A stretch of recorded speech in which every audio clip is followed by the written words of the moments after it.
You look like a pig in the mire, Ilara. Come inside before the Duke sees what a disaster you are.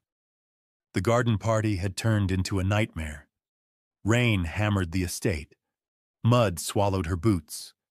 And there, on the dry porch, her two younger sisters, draped in silk worth more than Ilara's entire wardrobe, laughed like she was the punchline to a cruel joke. But what Clara and Sophie didn't know was that the man stepping out of that broken carriage had been searching for Ilara Vance for 10 years, and in less than 60 seconds, he would kneel in the filth for her. This is the story of the woman they called the Shadow of Vance House, the eldest spinster, the forgotten daughter, the one they thought would die alone. But today she becomes untouchable. If you believe that kindness is never wasted and that the quiet ones always have the last word, then subscribing helps us spend countless hours crafting these stories for you. Because stories like Ilara's, they deserve to be told. Now let's go back to where it all began. London, 1825. In the glittering world of the aristocracy, a woman's value expires like milk in the sun. By 25, you're past your prime. By 28, you're a ghost in gray muslin. Ilara Vance knew this better than anyone. While her younger sisters, Clara, 22, and Sophie, 20, twirled in ballrooms wearing gowns that cost more than a servant's yearly wage, Ilara sat in the corners. Not because she chose to, but because her mother, Lady Constance Vance, had long ago decided that Ilara was too plain, too tall, too clever, and too old to be marriageable. "Don't speak unless spoken to," her mother hissed before every social event. "Your presence is already a liability. We cannot have you ruining Clara and Sophie's prospects." I used to cry about it. The invisibility, the cruel nicknames, the shadow, the spinster, the spare daughter who never should have been born.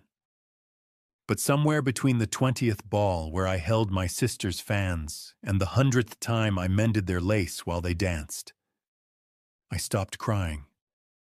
I started watching, listening, learning. And I remembered something they had all forgotten. 10 years ago, during the Peninsula War, Ilara had volunteered as a field nurse against her family's wishes. She'd worked in blood-soaked tents, stitching soldiers back together while cannon fire shook the ground. One night, a dying British officer, covered in mud, half his face blown apart, grabbed her wrist.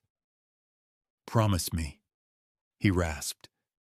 "If you see a man with a scar like a crescent moon under his left eye, tell him Captain Thorne kept his word." She held his hand as he died. She never told anyone. Her family had been furious when they discovered her shameful volunteer work and dragged her back to London. The war, the blood, the dying captain, it became a ghost she carried alone. Everyone in London knew his name: Richard Hale, 7th Duke of Blackwood. The Iron Duke. A man who had fought in the Peninsula War, returned covered in scars and rumors, and rebuilt his family's crumbling fortune into an empire. He was 35, unmarried, cold, ruthless.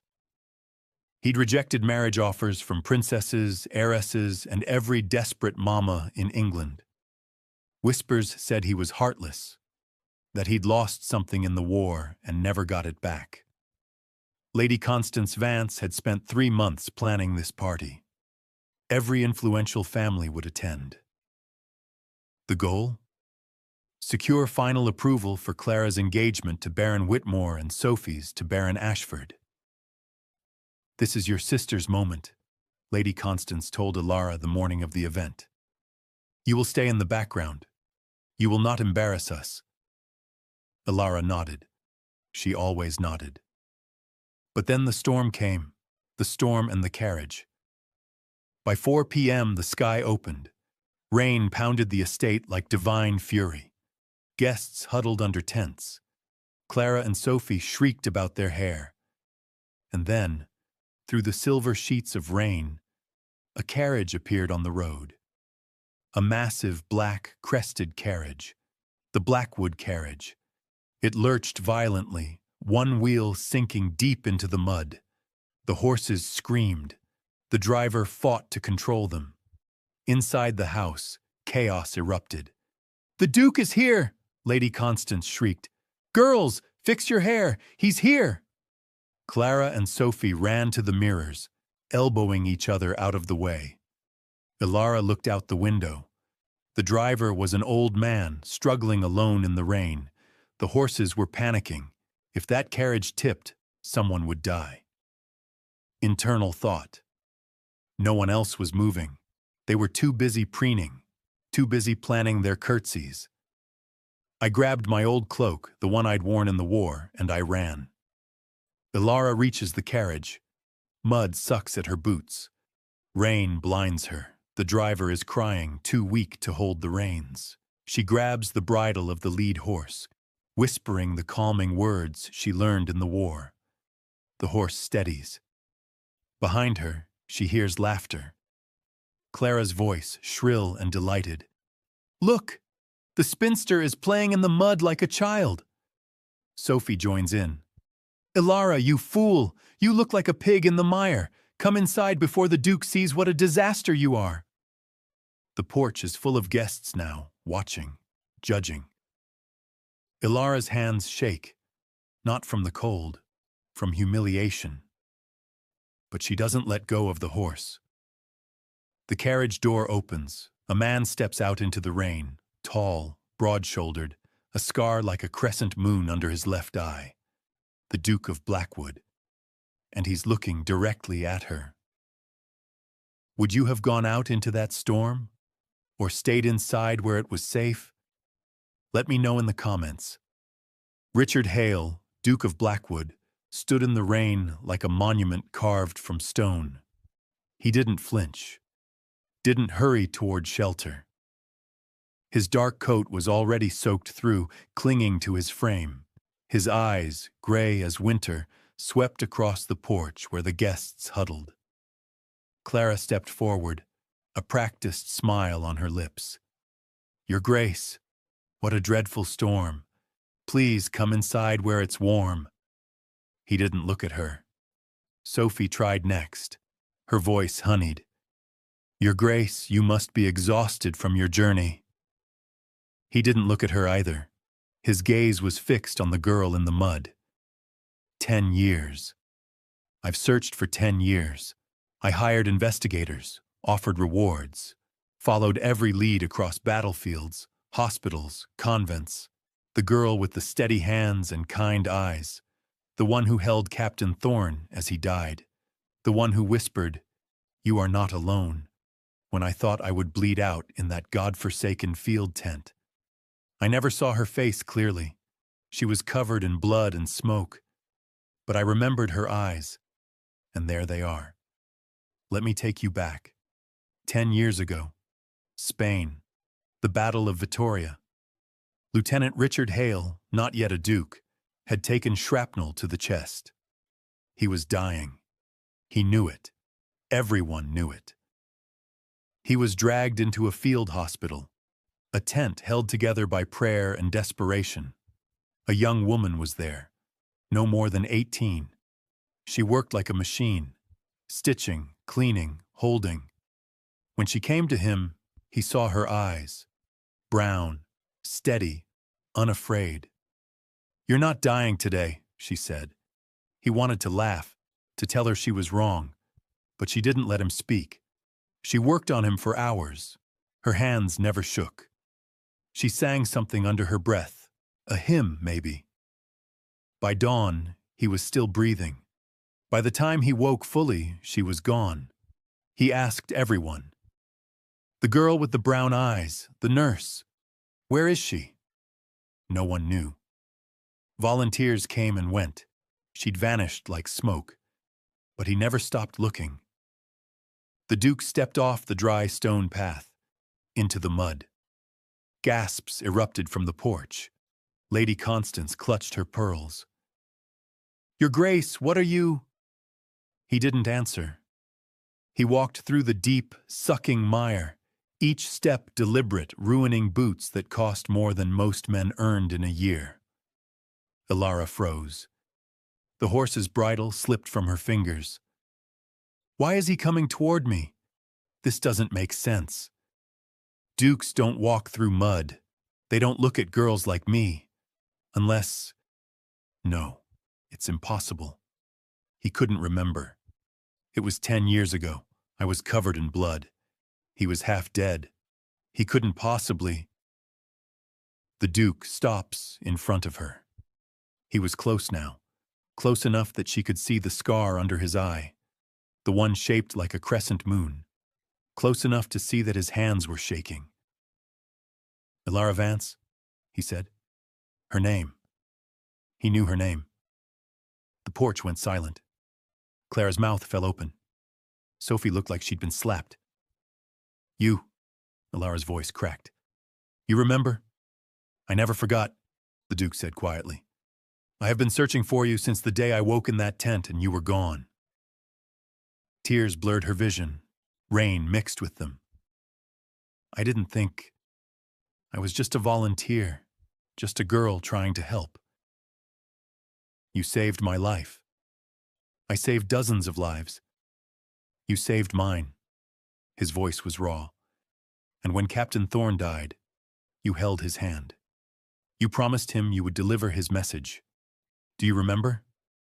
She nodded, throat tight. "He was my best friend," the Duke said, "and you gave him peace in his final moments." From the porch, Clara's voice rang out, sharp, mocking, desperate.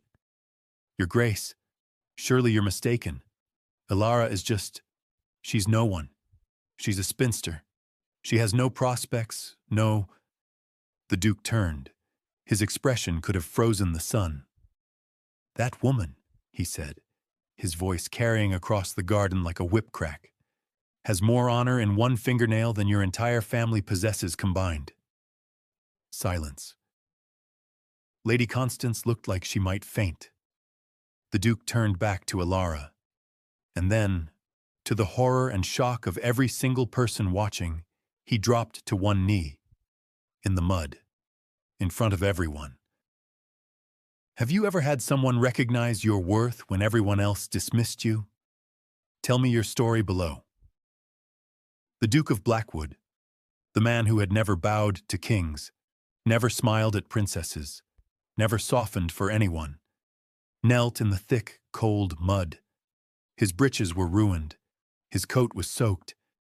He didn't care. He reached into his vest and pulled out a ring. Not just any ring. The ring. The Blackwood seal. A ruby the size of a robin's egg, set in ancient gold. The ring that had been passed down through 8 generations. The ring that symbolized the duchy itself. "Elara Vance," he said, his voice steady despite the rain, despite the audience, despite everything. "I have spent 10 years searching for the woman who showed me that kindness still exists in this world. I have rejected every match, every arrangement, every offer, because none of them were you." Elara couldn't breathe. This wasn't real. This was a fever dream. "I am not a good man," the Duke continued. "I am cold. I am scared. I have made enemies and built walls. But you—" His voice cracked. "You saw me at my worst, dying, broken, afraid, and you treated me like I mattered. This is the moment every girl dreams of. The impossible proposal, the rescue. But I'm not a girl anymore. I'm 28. I've been invisible for 10 years. I've been mocked, dismissed, erased. And now the most powerful man in England is kneeling in front of me. Why does it feel like a trap?" "Your Grace," she whispered. I don't understand. You don't know me, not really. You knew a girl in a war tent. That's not the same as—" "Then let me know you," he said simply. "Let me spend the rest of my life knowing you. He held out the ring. Clara broke first. "This is insane!" she shrieked. "Mother, do something! He can't be serious! She's a spinster! She's nothing!" Sophie grabbed their mother's arm. "Mother, this is a mistake. The Duke is clearly confused. He's been traveling. He's exhausted. He doesn't know what he's—" Lady Constance's face had gone white, then red, then white again. Her entire social strategy, years of planning, positioning, sacrificing, was crumbling. If Elara married the Duke, she would outrank everyone in the family. She would outrank Clara and Sophie's barons by miles. The shadow of Vance's house would become the sun. Lady Constance stepped forward, her voice dripping with false sweetness. "Your Grace, of course we are honored beyond measure. Elara has always been such a dutiful girl, though I must confess, she can be quite difficult, stubborn. She has strange ideas, but I'm sure with proper guidance." The Duke stood. Mud dripped from his knees. "Lady Vance," he said coldly, "I was not speaking to you." He turned back to Elara, his expression softening. "I am offering you a choice," he said, "not a cage. If you say no, I will leave. I will never trouble you again. But if you say yes—" He paused. "I promise you this. You will never be invisible again." What do I want? I want to believe him. God, I want to believe him so badly. But I've spent 10 years learning that people don't see me. They see what they need. A servant, a shadow, a placeholder. What if he's the same? What if he's not seeing me? Just the memory of a girl who doesn't exist anymore. But he's kneeling in the mud. For me. Elara took a breath. Her voice shook, but she spoke clearly. "I will accept your proposal, Your Grace, on one condition." The Duke's eyes widened slightly. "Name it." "You will not pay my family's debts. You will not secure better matches for my sisters. You will not offer my mother a better house or a higher position." Gasps from the porch. Clara screamed, "What?" Elara continued, her voice growing stronger. "They have spent 10 years treating me like I was worthless. If I marry you, it will be because you want me, not because you pity them, and they will learn to live with the choices they made. She's not fragile. She's not broken. She's a goddamn queen." He smiled. For the first time in 10 years, the Iron Duke smiled. "Done." He slid the ring onto her finger. It fit perfectly. The social shockwave. The guests erupted. Some applauded. Some whispered furiously. Some looked scandalized. Clara collapsed onto a bench, sobbing. Sophie stared at Elara with open hatred. Lady Constance stood frozen, realizing she had just lost everything. The Baroness Whitmore leaned toward her companion and whispered loudly, "Well, I always said there was something strange about that girl." The Duke stood, offered Elara his arm, and began walking her toward his carriage.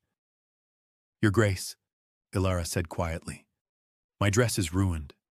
I'm covered in mud. I look perfect," he said. "You look perfect." As they reached the carriage, the old driver, the one Elara had helped, looked at her with tears in his eyes. "Miss," he said, his voice breaking, "you saved my life today. That horse would have crushed me." The Duke's jaw tightened. She has a habit of doing that. Elara looked between them, confused. "Saving people, I mean," the Duke clarified. "She doesn't even realize she's doing it." Was Elara's condition too harsh? Or exactly what her family deserved? Drop your opinion below and hit the subscription bottom. London society had never moved faster. Within 24 hours, the story spread. The Iron Duke proposed to the spinster in the mud.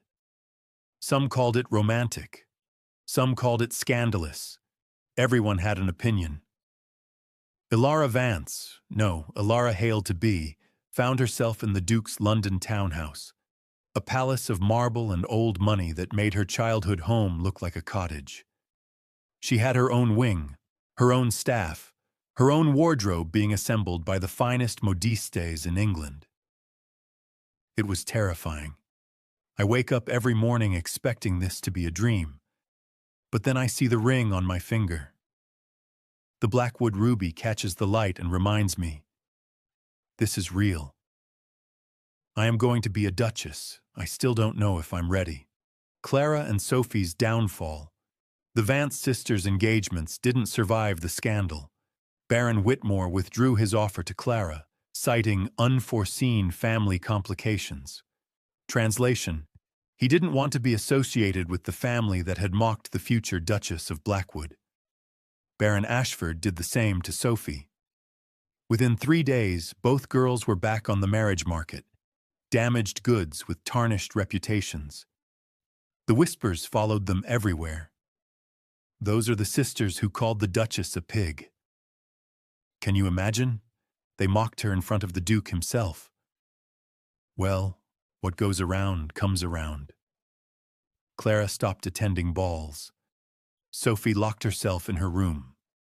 A week after the proposal, Lady Constance appeared at the Duke's townhouse unannounced.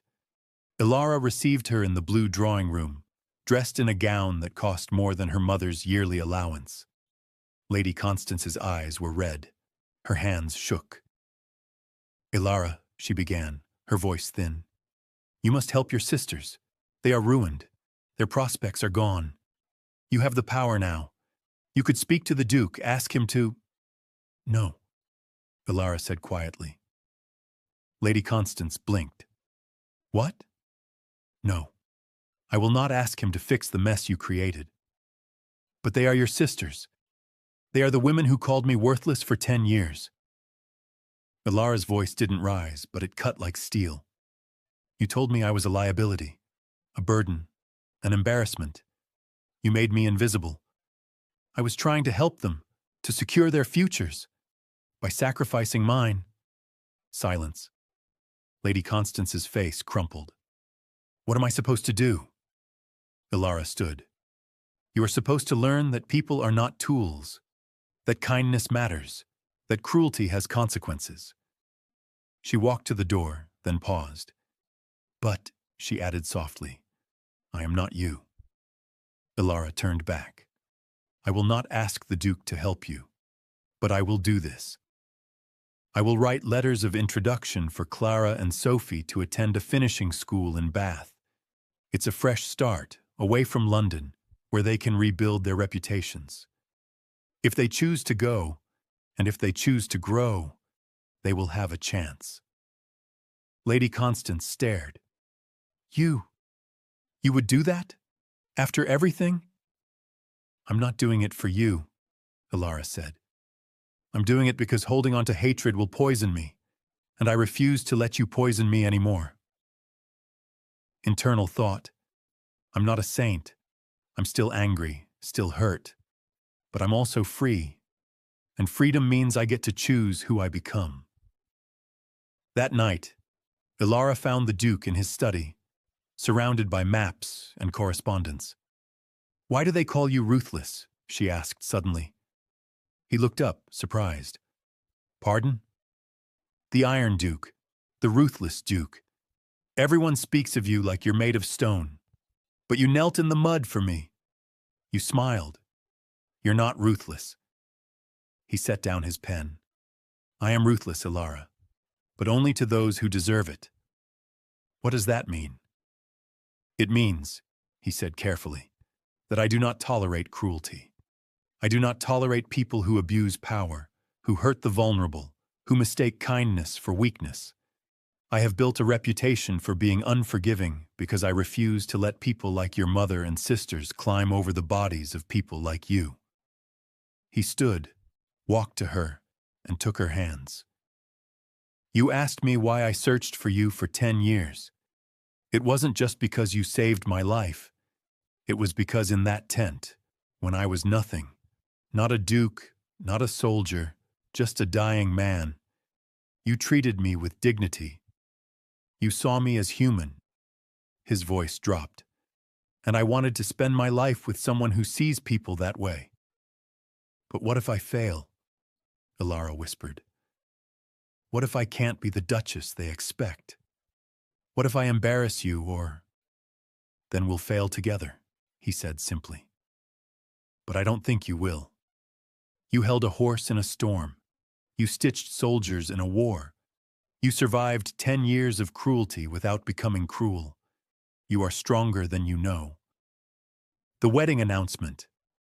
The wedding would be in 3 weeks. Westminster Cathedral. The Queen herself had sent her regards. And Ilara Vance, the girl they had called the Shadow, would walk down that aisle in a gown sewn with pearls and become the most powerful woman in England. But the night before the wedding, a letter arrived, addressed to Ilara, from Clara. What do you think Clara's letter says? Apology? Revenge? Let me know your theory. Ilara opened it with shaking hands. Dear Ilara, I don't expect you to forgive me. I don't know if I even deserve to write this. But I need you to know, I was wrong. I spent my whole life thinking that beauty and status were the only things that mattered. Mother taught us that. Society taught us that. And I was cruel to you because you reminded me that I was afraid. Afraid I wasn't enough. Afraid that if I wasn't the prettiest, the most desired, I would disappear. You didn't need those things, and I hated you for it. I'm going to Bath. Sophie is too. We're going to try to become better than we were. I don't know if we'll succeed, but I wanted you to know. You deserved better from us. You always did. Clara.